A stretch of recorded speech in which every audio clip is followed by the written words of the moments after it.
Hello viewers, আমি এই ইঁদুরের বাচ্চাগুলোকে আমি খুব যত্ন সহকারে একটা পাত্রেতে রেখেছি। পাত্রেতে রেখে আমি তার এখানে আমি রেখে দিব যাতে তার মা তাকে দেখতে পারে। কারণ এই বাচ্চাগুলো যদি তার মায়ের থেকে দূরে সরিয়ে দেই তাহলে মারা যাবে। কিন্তু আমি সর্বোচ্চ চেষ্টা করব যাতে তার মায়ের কাছে আমি পৌঁছে দিতে পারি। সবাই দোয়া করবেন আমার জন্য। কারণ এমন একটা জায়গার মধ্যে বাচ্চাগুলো দিয়েছে, আমার বালিশের মানে মাথা রাখি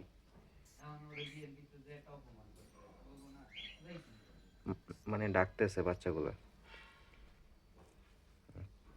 খাওয়ার জন্য ডাকতেছে। সো মাকে তো দেখতে পাচ্ছি না, এমন একটা জায়গার মধ্যে বাচ্চাগুলো দিয়েছে। দেখুন এখানে আমি মাথা রাখি।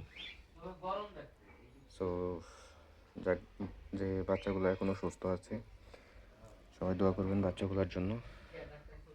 আমি হচ্ছে গিয়ে এখানে রেখে দিব যাতে তার মা তাকে দেখতে পারে, কারণ দূরে সরিয়ে দেওয়া যাবে না। আমি পাত্রতে রেখে দিয়েছি, নিরাপদ স্থানে পৌঁছে দেবো, এখানে রেখে দিব। সো যে আমি এখানে রেখে দিচ্ছি, যেহেতু এই দিক দিয়ে আসা যাওয়া করবে। সো সবাই দোয়া করবেন। ওকে, আল্লাহ হাফেজ।